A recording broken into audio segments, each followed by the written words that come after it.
नमस्कार प्यारे बच्चों। आज हम सभी लोग 10वीं कक्षा के हिंदी व्याकरण के अंतर्गत वाच्य का अध्ययन करेंगे। तो प्यारे बच्चों, आइए हम लोग चलते हैं वाच्य नामक पाठ का अध्ययन करने के लिए। वाच्य का शाब्दिक अर्थ होता है बोलने का विषय, यानी जब हम किसी वाक्य को बोलते हैं तो उस वाक्य में के अर्थ में कोई परिवर्तन नहीं होता है, अपितु उसके कहने के तरीके में परिवर्तन होता है। कहने का अर्थ यह है कि क्रिया के जिस रूप से यह ज्ञान होता है कि उसका प्रयोग कर्ता, कर्म या भाव के अनुसार हुआ है, उसे हम वाच्य कहते हैं। क्रिया के जिस रूप से यह ज्ञान होता है कि उसका प्रयोग कर्ता, कर्म या भाव के अनुसार हुआ है, उसे हम वाच्य कहते हैं। उदाहरण के लिए यहाँ पर आप देखेंगे 3 वाक्य दिया हुआ है और तीनों वाक्य 3 प्रकार से है। जैसे अध्यापिका छात्रों को पढ़ाती है, यहाँ पर कर्ता और क्रिया की प्रधानता है। अध्यापिका के द्वारा छात्र पढ़ाए जाते हैं, यहाँ पर कर्म और क्रिया की प्रधानता है। अध्यापिकाओं द्वारा घूमा जा रहा है, यहाँ पर न कर्ता की प्रधानता है और न ही क्रिया की, न ही कर्म की, अपितु यहाँ पर प्रधानता किसकी है? क्रिया की। कहने का तात्पर्य यह है कि इस तरह से जो यह वाच्य है यह 3 प्रकार का होता है: कर्तृवाच्य, कर्मवाच्य और भाववाच्य। जहाँ पर कर्ता की प्रधानता होती है वहाँ पर कर्तृवाच्य होता है।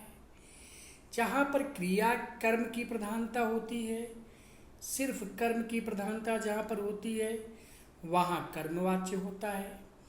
जहाँ न कर्ता की प्रधानता होती है और न ही कर्म की प्रधानता होती है, वहाँ पर आपका भाववाच्य होता है। आइए इसी तारतम्य में हम लोग पहले पढ़ते हैं कर्तृवाच्य के विषय में। जिस वाक्य में क्रिया का प्रयोग अपने कर्ता के पुरुष, लिंग तथा वचन के अनुसार होता है, उसे हम कर्तृवाच्य कहते हैं। उदाहरण के लिए जैसे मोहिनी माला बनाती है, तो माला बनाने की का कार्य कौन कर रहा है? मोहिनी कर रही है। इसलिए मोहिनी क्या है? करता है। और क्या कर रही है? बनाती है। क्या बना रही है? माला। तो यहाँ पर कर्ता और क्रिया की प्रधानता होने के कारण यह आपका कर्तृवाच्य है। जिस वाक्य में क्रिया का प्रयोग अपने कर्ता के पुरुष, लिंग और वचन के अनुसार होता है, उसे हम कहते हैं कर्तृवाच्य। वाच्य का दूसरा भेद है कर्मवाच्य। जिस वाक्य की क्रिया का प्रयोग उसके कर्म के पुरुष, लिंग तथा वचन के अनुसार होते हैं, उसे हम कर्मवाच्य कहते हैं। जिस वाक्य की क्रिया का प्रयोग उसके कर्म के पुरुष, लिंग तथा वचन के अनुसार होता है, उसे हम कर्मवाच्य कहते हैं। जैसे दर्जी द्वारा सलवारें बनाई गई, तो दर्जी के द्वारा क्या बनाया जा रहा है? सलवार। तो सलवार यहाँ पर क्या है? कर्म है और बनाई जाना क्या है? क्रिया है। तो इस तरह से यहाँ पर जो है कर्म की प्रधानता है। फिर आपका आता है भाववाच्य। जिस वाक्य में क्रिया का प्रयोग अपने कर्ता या कर्म के पुरुष, लिंग तथा वचन के अनुसार न होकर के भाव के अनुसार होता है, उसे भाववाच्य कहते हैं। जैसे दादाजी से उठा नहीं जाता है, तो यहाँ आप देखेंगे कि जो है यहाँ पर कर्ता या कर्म पुरुष, लिंग और वचन के अनुसार नहीं है, वह भाव के अनुसार है, इसलिए यहाँ पर आपका भाववाच्य होता है।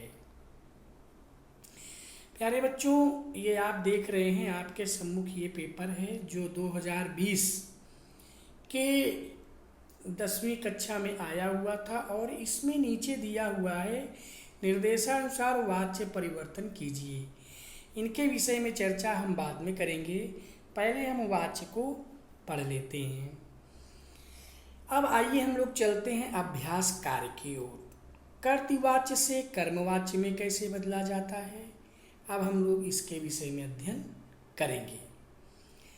कर्तृवाच्य से जैसे हमें कोई वाक्य कर्मवाच्य में बदलना है, जैसे हालदार साहब ने पान खाया, इसे हमें कर्मवाच्य में बदलना है तो क्या हो जाएगा, हालदार साहब द्वारा पान खाया गया।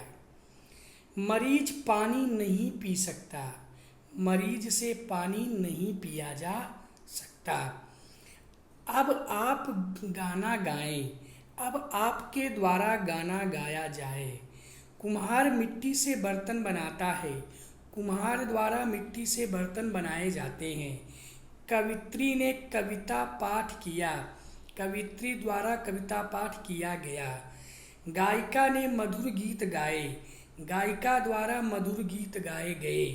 मरीज ने आज खाना खाया, मरीज द्वारा आज खाना खाया गया। दादाजी अखबार पढ़ते हैं, दादाजी द्वारा अखबार पढ़ा गया। गेंदबाज ने 4 विकेट लेकर मैच जिताया, गेंदबाज द्वारा 4 विकेट लेकर मैच जिताया गया।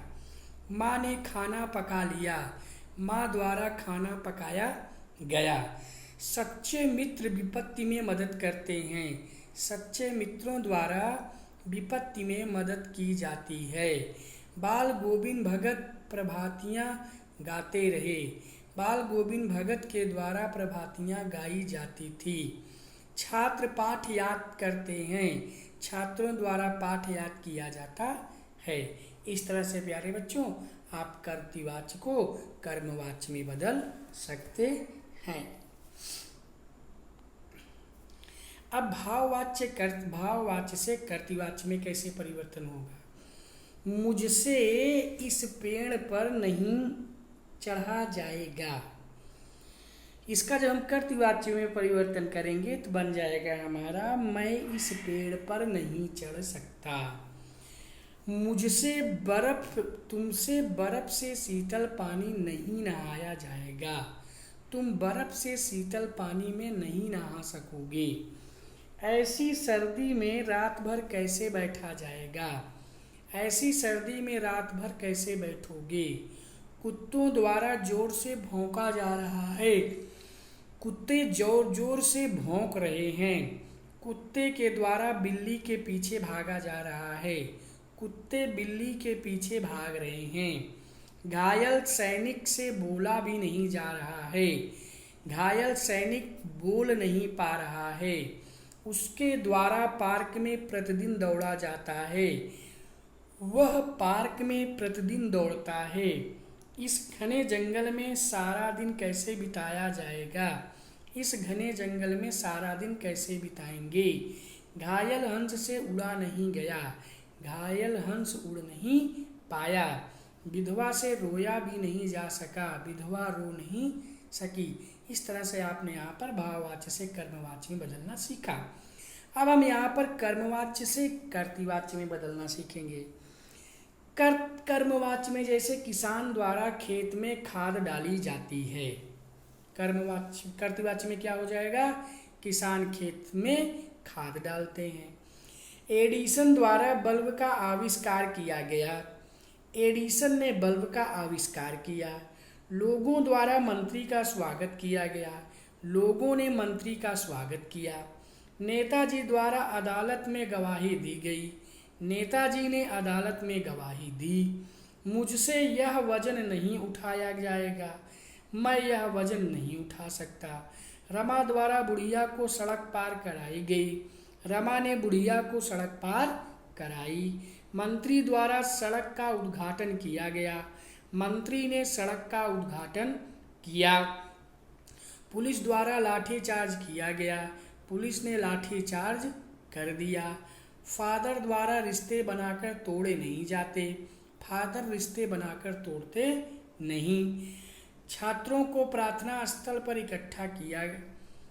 छात्रों को प्रार्थना स्थल पर इकट्ठा कीजिए। इसी तरह से आप यहाँ देखेंगे कर्तृवाच्य से कर्मवाच्य में बदलना। भाववाच्य में मुख्य रूप से निषेधात्मक वाक्य आते हैं और भाववाच्य बनाते समय परसर्ग हटा कर से जोड़ दिया जाता है, अर्थात क्रिया में आवश्यक बदलाव कर दिया जाता है। यहाँ पर आप देखेंगे एक तरफ कर्तृवाच्य है, दूसरी तरफ भाववाच्य है। यह तैराक तेज तैरता है। इस तैराक द्वारा तेज दौड़ा तैरा जाता है। घायल व्यक्ति उठ नहीं सका। घायल व्यक्ति से उठा नहीं जाता। मैं प्रतिदिन नहाता हूँ। मेरे द्वारा प्रतिदिन नहाया जाता है। चलो घूमने चलते हैं। चलो घूमने चला जाए। बच्चे शांत नहीं बैठ सकते। बच्चों द्वारा शांत नहीं बैठा जाता। विनय जोर जोर से हंस रहा था। विनय द्वारा जोर जोर से हंसा जा रहा था। नाविक नदी में तैर रहा था। नाविक के द्वारा नदी में तैरा गया। इस तरह से शेष आप उदाहरणों का अध्ययन कर सकते हैं। तो आइए एक बार पुनरावृत्ति के तौर पे हम लोग फिर से पढ़ लेते हैं। वाच्य शब्द का वाच्य का अर्थ होता है बोलने का विषय। क्रिया के जिस रूप से यह ज्ञात होता है कि उसके द्वारा किए गए विधान का विषय करता है, कर्म है या भाव है, उसे हम कहते हैं वाच्य।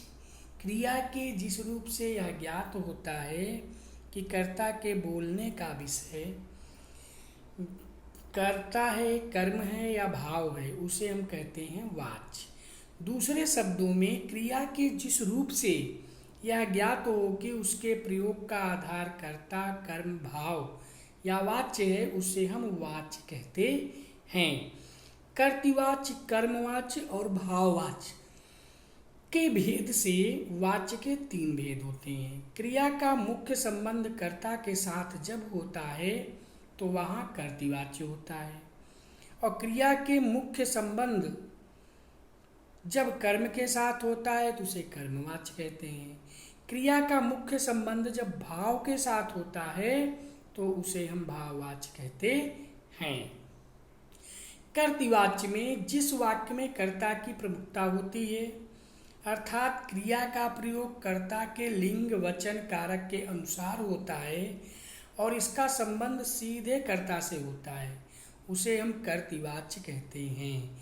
जैसे मोहन फल खाता है, तो मोहन कर्ता एक वचन पुल्लिंग है और खाता है यह क्रिया है। अक्रिया भी कर्ता मोहन के अनुसार लगी है, अर्थात जब कर्ता एक वचन पुल्लिंग में है तो क्रिया भी यहाँ पर एक वचन पुल्लिंग में प्रयुक्त हुई है। इसी तरह से लड़कियाँ गीत गाती हैं, तो यहाँ पर आप देखेंगे कि जो लड़कियाँ हैं वह बहुवचन करता है। लड़कियाँ बहुवचन कर्ता कारक है और इस तरह से इसका जो क्रिया होगा वह क्या होगा, वह भी जो है बहुवचन में हो जाएगी। तो यहाँ पर क्या बनेगा, यहाँ पर जो है कर्ता की प्रधानता है, अर्थात इन वाक्यों में क्रिया के प्रयोग का आधार इनके कर्ता है, अतः यह कर्तृवाच्य है।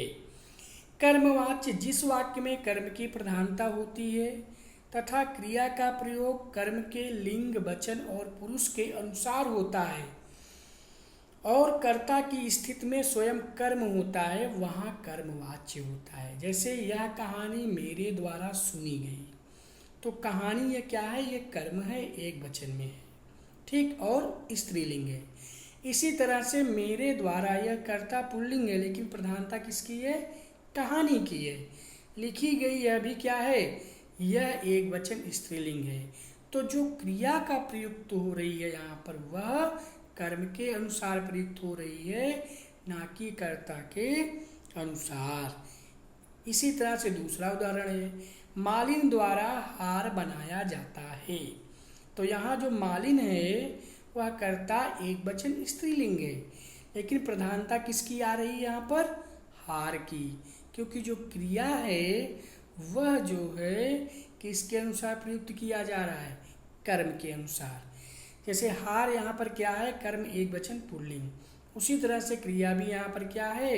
एक वचन पुल्लिंग।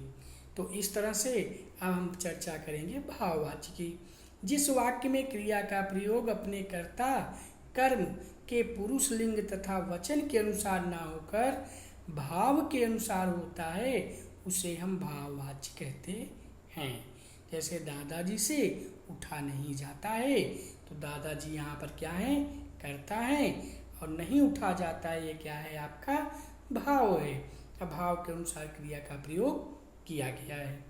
इस तरह से प्यारे बच्चों, यहाँ पर कर्तृवाच्य से भाववाच्य में बदलना है, और यहाँ पर कर्मवाच्य से कर्तृवाच्य में, और भाववाच्य से कर्तृवाच्य में।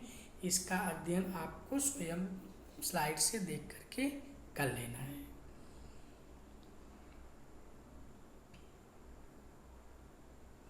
तो इस प्रकार से प्यारे बच्चों, आपने वाच्य के विषय में पढ़ा और अध्ययन किया। मुझे पूर्ण रूप से विश्वास है कि आपको वाच्य अच्छी तरह से समझ में आ गया होगा। प्यारे बच्चों, आज के लिए बस इतना ही। धन्यवाद।